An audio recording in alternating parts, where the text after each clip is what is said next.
Olá, gente. Bom, a gente vai dar continuidade, então, no que a gente está vendo do sistema circulatório, perdão. Na outra aula a gente viu sobre o sistema cardiovascular, que é aquele responsável por circulação do sangue, e agora a gente vai estudar, então, o sistema linfático, que é o responsável pela circulação da linfa.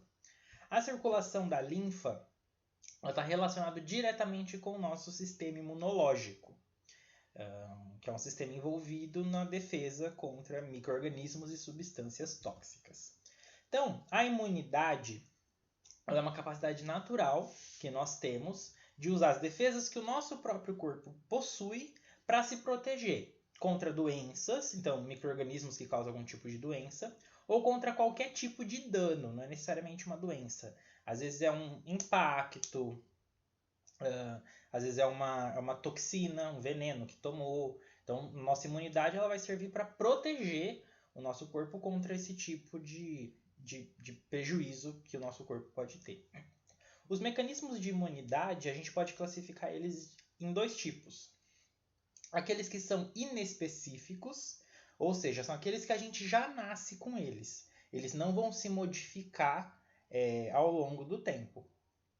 Então, por exemplo, as nossas lágrimas, elas possuem substâncias defensivas. A gente nasce com essa capacidade, não é uma capacidade que a gente adquire ao longo da vida. Então, é uma imunidade do tipo inespecífica. Já específica, elas são mecanismos de defesa que a gente vai adquirindo conforme a gente vai vivendo. Então, que nem, por exemplo, quando a gente pega a catapora e depois a gente nunca mais pega a catapora durante a vida, é porque a gente adquiriu uma imunidade do tipo específica. É uma imunidade que a gente adquiriu durante a nossa vida e que ela vai acompanhar a gente a partir do momento que a gente adquire. O sistema linfático ele está relacionado com essa capacidade de imunidade, com esses mecanismos de defesa que a gente possui, tanto inespecíficos quanto específicos, que são capazes de proteger o nosso organismo. Então, o sistema linfático ele é composto por alguns componentes. O primeiro deles é a linfa, é um líquido que circula pelo nosso corpo. Ele é formado a partir de plasma sanguíneo, lá da aula de sistema cardiovascular. A gente viu que o plasma é a parte líquida do sangue, a linfa é formada a partir dele, que no momento em que o sangue chega nos vasos capilares, são aqueles vasos bem fininhos, onde acontece a troca de oxigênio e gás carbônico, esse plasma ele é filtrado pelos capilares e esse líquido que sai através dos capilares se torna a linfa. No momento em que a linfa sai, ela entra nos vasos linfáticos. É um outro sistema circulatório. Entra nesses vasos e vai circular pelo nosso corpo. Circular por qual motivo? Para ser filtrado. Quando o plasma ele é filtrado e se transforma em linfa, muitos micro-organismos, muitas substâncias tóxicas podem estar presentes nessa linfa. Então ele vai passar por o que a gente chama de órgãos linfáticos com o intuito de filtrar essa linfa, verificar se tem algum tipo de substância ou micro-organismo perigoso para daí iniciar as atividades de imunidade.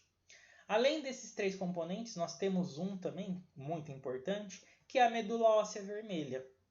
Eu falei na aula de sistema cardiovascular, é uma estrutura presente dentro de ossos longos, então osso do braço, osso da perna, por exemplo, eles têm, onde as células sanguíneas são produzidas. Os leucócitos, os glóbulos brancos, que são os glóbulos brancos, os glóbulos vermelhos, que também são chamadas de hemácias, e as plaquetas. Todas as células do sangue são produzidas na medula óssea vermelha. A gente vai ver que ela é importante para o sistema linfático porque as células de defesa, os leucócitos no caso, são produzidos na medula óssea vermelha. Então, medula óssea também é fundamental para os processos de defesa do nosso organismo. Então, aquilo que eu comentei com vocês, a gente tem os capilares, que são aqueles vasos sanguíneos que se comunicam entre uma artéria e uma veia.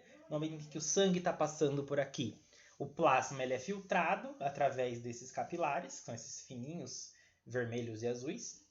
Ele é filtrado, plasma, forma um líquido que a gente chama de linfa, que ele vai entrar, então, nos vasos linfáticos. Ele vai circular também pelo nosso corpo, dentro dos vasos linfáticos, E depois que ele passa por todos os locais que precisa, a linfa ela entra nos capilares de novo e volta a compor o plasma sanguíneo. Então, circulou no sistema linfático, volta depois para o sistema cardiovascular. Vai circular essa linfa pelo sistema linfático porque aquilo que eu comentei. Conforme ela circula pelo corpo, a gente tem órgãos que vai filtrar essa linfa e vai tentar detectar qualquer substância estranha que esteja no nosso organismo. Esse conjunto de substâncias estranhas que o nosso corpo reconhece como algum tipo de ameaça, a gente chama de antígeno. Então, algum micro-organismo ele é um antígeno, ele é uma substância estranha. Uma toxina, um veneno de cobra, por exemplo, se a gente foi picado, também é o antígeno. Qualquer substância que é estranha, que o nosso corpo detecte como um possível algo que possa prejudicar, a gente chama de antígeno. Então, esses órgãos linfáticos que fazem a filtragem da linfa, a gente tem alguns deles. Um deles é o timo, presente aqui nessa região. É no timo onde os glóbulos brancos, ou leucócitos, sinônimos, eles amadurecem, eles ficam prontos, é lá que eles esperam até eles ficarem prontos para poderem ser utilizados.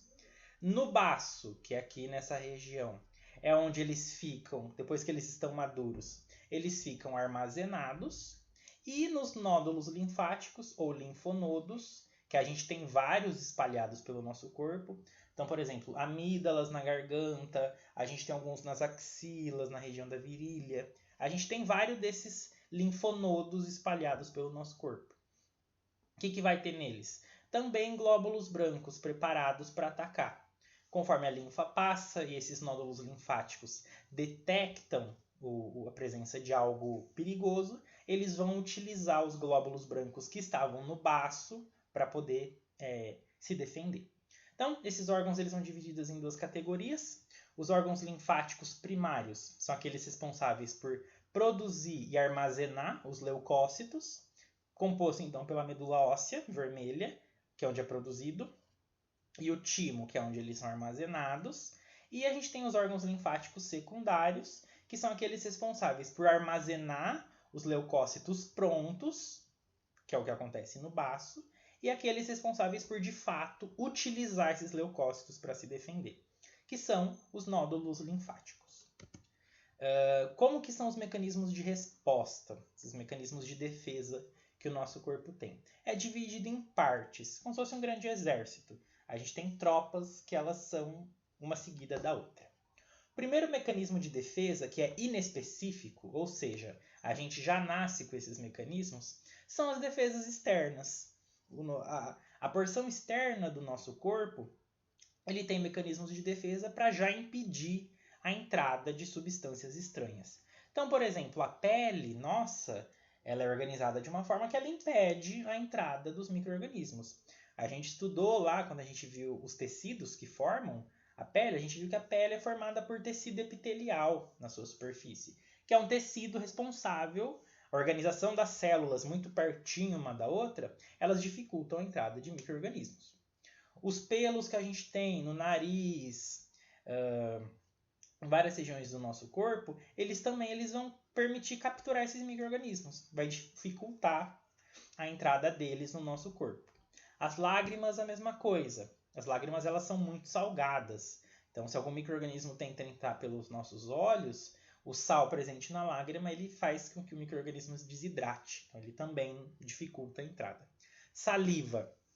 Ela tem algumas enzimas digestivas. Então, se o micro-organismo tenta entrar pela boca, muitas vezes a saliva bloqueia essa entrada, porque ela digere o micro-organismo. E a gente tem a urina também. Se caso algum micro-organismo tente entrar pelo nosso sistema excretor. A urina é muito ácida, então dificulta a entrada também, porque a acidez mata esses micro-organismos. Eles são os primeiros mecanismos de defesa. Alguns micro-organismos conseguem passar por eles. Então daí a gente também tem depois a segunda linha de defesa, que ela é interna. É uma defesa celular. Ela também é inespecífica, esses casos que eu vou falar agora, porque a gente já nasce com eles. Eles não são defesas produzidas ao longo do nosso tempo. A gente já vem com eles, a gente utiliza quando necessário. Então, se um micro-organismo ou substância passa pela primeira linha de defesa, que é a externa, a gente tem algumas células prontas para tentar atacar essas substâncias. As mais comuns, nós temos os neutrófilos e macrófagos, que a gente viu lá na aula de sistema cardiovascular. São células que fazem fagocitose de substâncias estranhas, elas englobam os micro-organismos. E a gente tem células que a gente chama células NK, ou Natural Killers do inglês, assassinas naturais. Elas são células de agora ou nunca. No caso, se células como os neutrófilos ou macrófagos, eles não conseguem englobar e destruir algum micro-organismo, e esse micro-organismo entra nas nossas células, as células NK vão fazer a autodestruição. Eles vão permitir com que a célula infectada ela se autodestrua. Dessa forma, ele destrói as nossas próprias células, que já foram infectadas por algum micro-organismo, mas pelo menos impede com que essa infecção, essa infecção mesmo do micro-organismo se espalhe. Além disso, desse defesa celular, muitas vezes, para acelerar esses processos dos neutrófilos e macrófagos das células NK, o nosso corpo aumenta a temperatura. Essas células elas funcionam bem em temperaturas um pouco mais elevadas. Por isso acontece a febre. A febre ela acontece com o intuito do nosso corpo acelerar esses mecanismos de defesa celular. Caso, então, algum micro-organismo ele consiga passar pela nossa defesa inespecífica, entra em ação a imunidade específica. É um tipo de imunidade que ela vai ser adquirida ao longo da vida e que ela vai ser específica para algum tipo de substância ou micro-organismo. Macrófagos, neutrófilos, células NK, eles tentam bloquear tudo. No caso da imunidade específica, eles vão tentar fazer mecanismos de defesa próprios, um para cada tipo de micro-organismos que afeta a gente. Quem faz isso são células chamadas linfócitos. Os linfócitos, eles produzem proteínas chamadas anticorpos. Os anticorpos, eles vão se ligar a partes estranhas, substâncias estranhas que estão presentes no nosso organismo. A gente chama essa substância estranha de antígeno. Então, a gente pode produzir anticorpos para detectar, por exemplo, o flagelo de uma bactéria, uma parte da membrana de um vírus. Qualquer substância estranha, os linfócitos eles vão produzir anticorpos que vão tentar detectar micro-organismos estranhos, que a gente chama de antígeno. Quando isso acontece, essa detecção, no momento em que ele detecta uma substância estranha, ele sinaliza para com que outros glóbulos brancos, leucócitos, sinônimos, eles consigam chegar até o micro-organismo. Como se ele desse um sinal. O micro-organismo conseguiu passar por tudo, o leucócito com seus anticorpos vai lá e sinaliza onde que esse micro-organismo está. Daí o nosso corpo consegue chegar nele e se defender. O mais bacana é que esses linfócitos, eles produzem anticorpos. Eles produzem anticorpos que eles ficam sempre salvos no nosso organismo. Então, no momento em que entra um micro-organismo que já infectou a gente, esses anticorpos produzidos que vão detectar esse antígeno, essa substância estranha, ele já está presente no nosso corpo. É o que a gente chama de memória imunológica.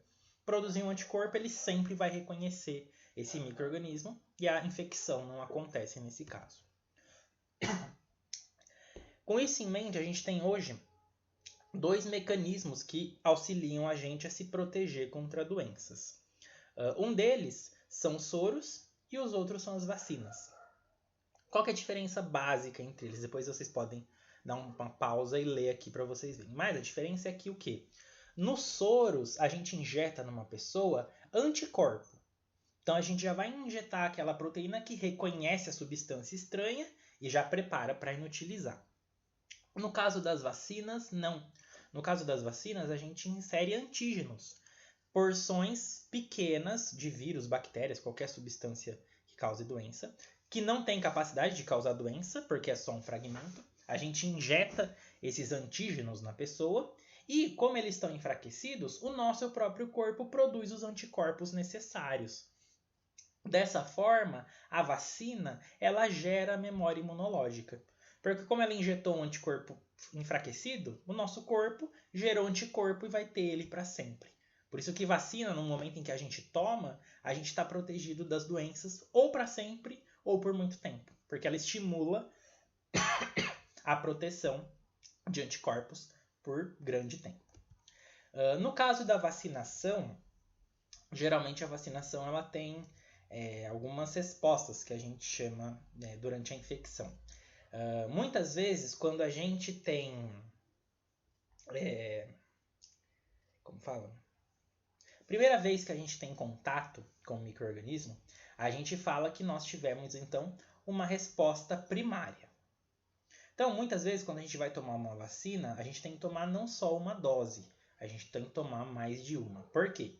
Primeiro contato com os anticorpos, eles muitas vezes não produzem uma quantidade de anticorpos excessiva e suficiente para se proteger da doença. Então, muitas vacinas, quando isso acontece, a primeira dose ela gera uma resposta primária, uma baixa quantidade de anticorpos. Essas vacinas, quando a gente vai tomar as outras doses, que a gente chama de dose de reforço, no momento em como nós já temos uma quantidade razoável de anticorpos formados na resposta primária, quando a gente tem um segundo contato, eles conseguem ser produzidos com muito mais intensidade. A quantidade de anticorpos ela aumenta bastante, ao ponto de que, nesse caso, quando ela chega em resposta, uma quantidade de anticorpos suficiente, ela consegue se proteger da doença sem a necessidade da vacina. Então, algumas vacinas precisam de uma dose, porque produz bastante anticorpo, outras vão precisar de 2, 3 doses, sempre com o intuito de alcançar uma quantidade adequada de anticorpos suficiente para se proteger das doenças. Por último, mas não menos importante, a gente tem a questão das doenças autoimunes. As doenças autoimunes elas acontecem por defeitos no nosso sistema imunológico. Que nem eu comentei com vocês que as substâncias que o nosso corpo detecta como estranho, a gente chama de antígeno, e quando o nosso corpo detecta, ele vai lá e tenta destruir esse antígeno.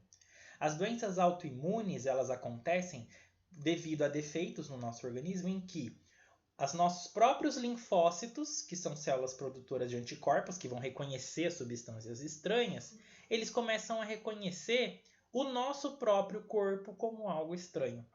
Substâncias que são naturais e que são produzidas pela gente mesmo, no caso das doenças autoimunes, elas são detectadas como substâncias invasoras. Daí os anticorpos vai lá e tenta destruir. O caso da vitiligo, por exemplo, é uma doença em que a pessoa ela perde pigmentação da pele. Por quê?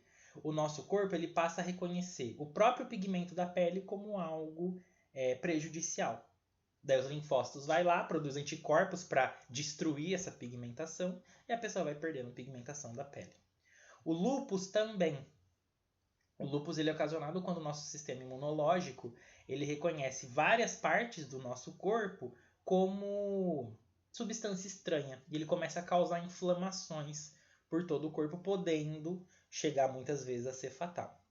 A esclerose múltipla ela é um caso que acontece quando o sistema nervoso da pessoa ele vai se destruindo ao longo do tempo. Isso acontece porque o nosso sistema imunológico reconhece os axônios dos neurônios, aquela porção bem longa do neurônio, como uma substância estranha. E vai lá e começa a destruir esses axônios. Chega um momento em que essa pessoa tem muitos danos no sistema nervoso e não consegue mais utilizar ele de forma adequada. Em muitos casos, a gente ainda não sabe ao certo o que leva o organismo a desenvolver essas doenças autoimunes. Por isso é muito necessário a gente pesquisar para a gente entender os mecanismos imunológicos envolvidos nesse processo. Bom, é isso, gente. Espero que vocês tenham entendido, que não tenham ficado dúvidas. Se ficou alguma dúvida, vocês me procuram e tiram as dúvidas. Gente, obrigado, viu? Beijão.